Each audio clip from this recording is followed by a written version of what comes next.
jangan-jangan sepeda yang ada dalam cerita tadi. Lu ngada-ngada lu. Ini kita cobain yuk. Yuk kita naik ya. Lumayan, paling kagak kaki kagak pegel. Ya iya dong.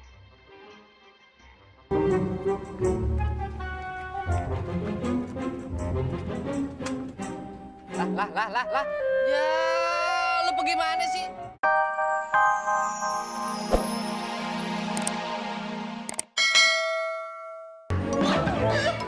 Waduh.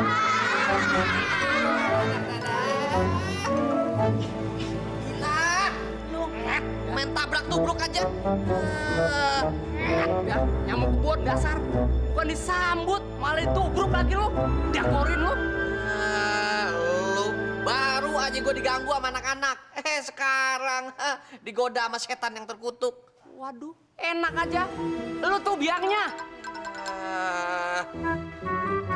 Makanya gue ingetin nih, mau kemana-mana kalau masuk itu kasih salam. Ya, campurin tuh kencur buat ngurut lo. Enak aja lo. Assalamualaikum maksud gue. Ya iya, tadi kan udah begitu. Anak-anak, kemiri. Kemiri,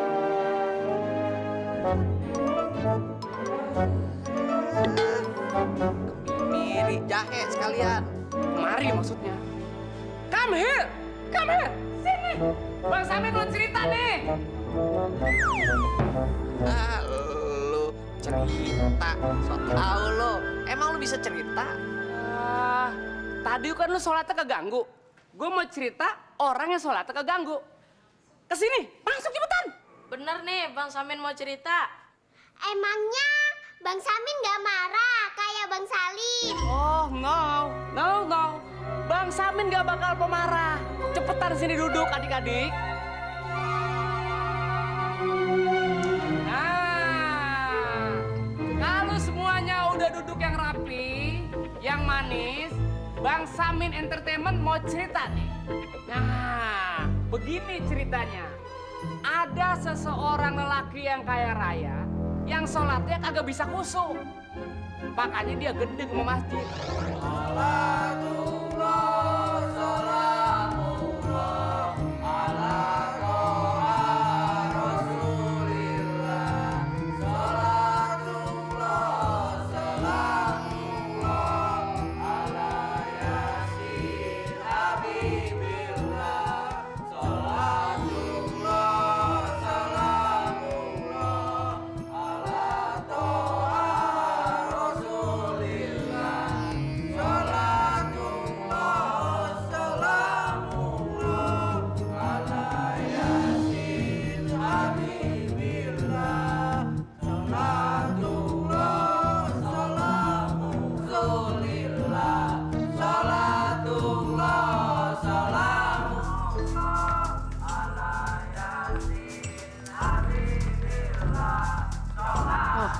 Bapak kok sholatnya cepet banget sih, Pak?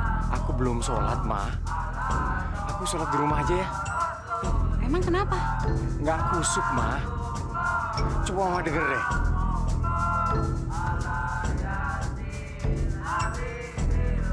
Astagfirullah.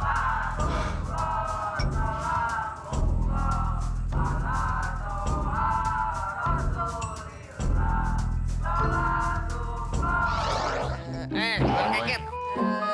Nyinggung gue lu. Enak aja lu berenuk. Hampir gue jatuh. Gue cerita belum selesai nih. Dagorin nih. Tahu nih Bang Salim, emosian banget sih. Bukannya begitu, Tong. Bang Samin nyinggung Bang Salim. Tadi kan Bang Salim lagi sholat, diganggu. Dia cerita sama kayak begitu. Udah, diem. Mau dilanjutin nggak ceritanya nih? Oke. Nah, sejak itu orang yang kaya raya itu kagak pernah ke masjid. Masjid di dekat rumah orang kaya itu sebenarnya udah jelek banget. Sedangkan rumahnya, wah, ner, mewah banget. Jadinya hal itu membuat Haji Juki, salah satu ulama di daerah situ, merasa sedih. Astagfirullahaladzim. Rumah itu begitu mewahnya. Tapi kenapa masjidnya sangat jelek?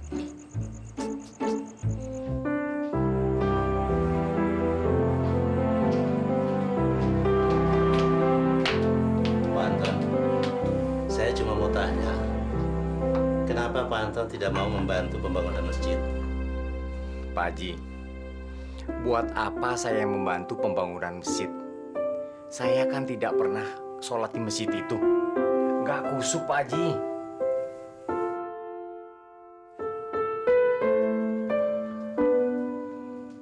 Pak Anton, kita kan tahu bahwa sholat berjamaah lebih afdol dan pahalanya berlipat ganda. Masalah pembangunan masjid, Allah telah berjanji akan membangun istana di surga bagi orang-orang yang membantu pembangunan masjid. Siapa yang akan menjamin kalau saya membantu pembangunan masjid, saya akan dapat istana di surga?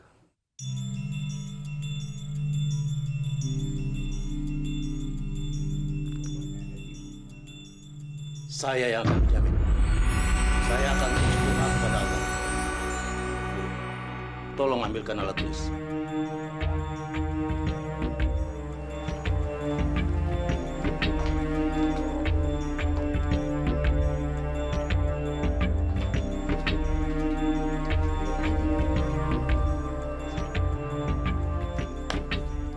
Saya akan menulis doa kepada Allah agar dibangunkan istana di surga bagi orang-orang yang telah membantu membangun masjid.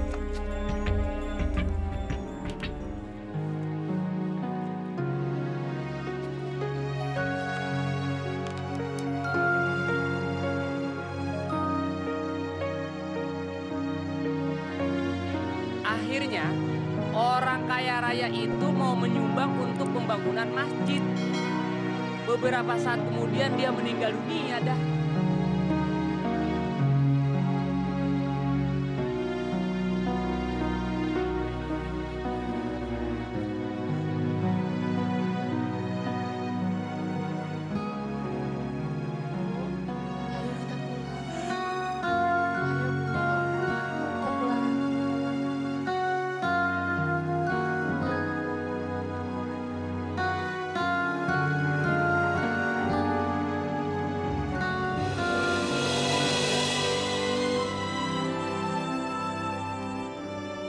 Saya telah menjamin Allah akan membangun istana buatmu di surga.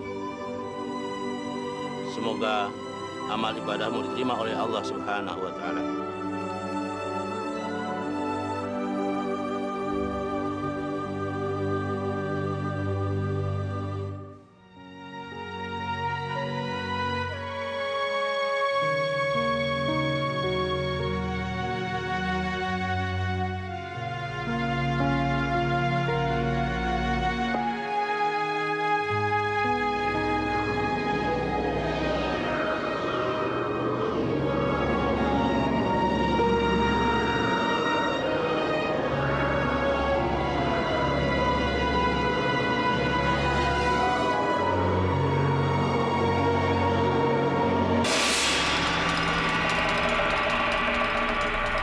Astagfirullahaladzim. Surat apa ini? Coba lihat, Pak. Coba tanya Pak Haji. Pak Haji, saya nggak tahu ini surat dari mana, Pak Haji. Apa maksudnya surat ini, Pak Haji? Subhanallah. La haula wa la quwata illa billah. Ini jawaban surat yang pernah saya buat untuk Pak Anton. Jadi, semasa hidupnya, Pak Anton telah pernah membangun masjid. Dan Allah telah berjanji, barang siapa yang membangun masjid, maka Allah akan membangun istana buatnya di surga. Subhanallah. Dan Allah telah mengabulkannya.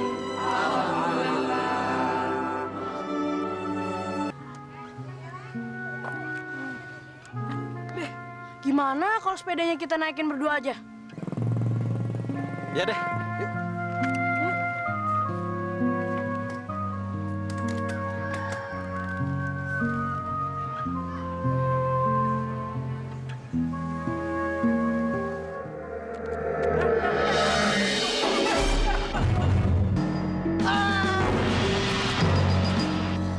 Ya ampun, udah sepeda sepeda butut dinaikin berdua lagi.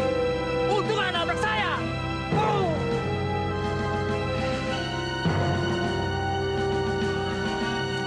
Gimana nih, Be?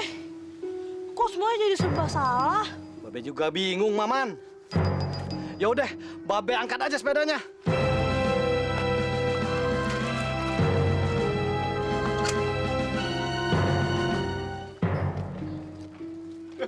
Ada-ada aja. Di mana-mana orang yang naikin sepeda, bukan sepeda yang naikin orang. Gila kali ini. Gila ya ini. Kok Babe malah senyum-senyum sih? Sekarang Babe ngerti, Man. Ngerti bagaimana, Be? Kita tuh diketawain orang, Be. Maman yang naikin nih sepeda nih, salah. Babe yang naikin juga salah. Kita berdua yang naikin, salah. Kita angkat nih sepeda, juga salah. Jadi semuanya serba salah, Be. Dengar ya, Man. Apapun yang kita lakukan tadi, lo yang naik kek, atau Babe kek yang naik, atau kita berdua yang naik, di mata orang itu berbeda-beda, Man. Maksud Babe? Jadi, setiap kita mengambil keputusan, jangan mendengarkan orang lain. Menurut kita baik, belum tentu menurut orang baik. Ngerti lo?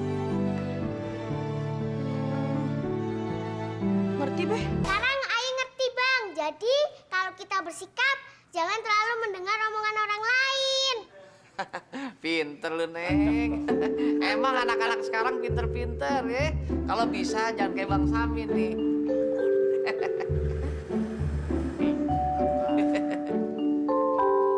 Wah, sepeda siapa tuh? Iya ya.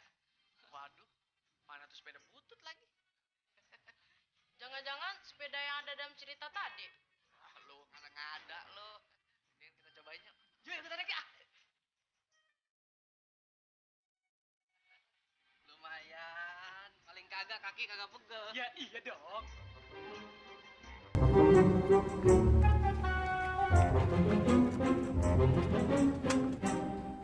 Lah. Ya, lu pergi mana sih?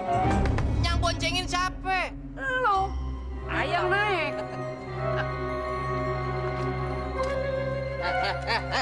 Ya, dasar orang kampung, madep sono.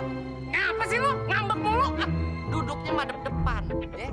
Kalau lu madep sini, congoran lu bau. Buruan,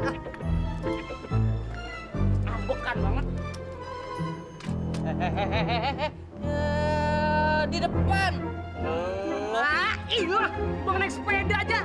Susah banget sih gua. Awas. Aduh, kadang dikit gua begitu. Munduran. Gua kejepit, kaki gua kejepit. Ada. Awas. Bibir lu awas.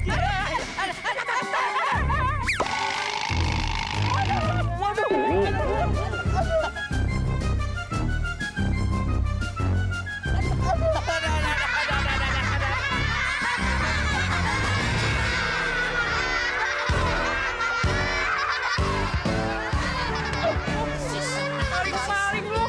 Gua kata juga apa? Pelan. Lu enak aja lu. Ada juga lu yang diboncenginnya kagak bisa diam. Mantap tuh yang kencang. Bibir mah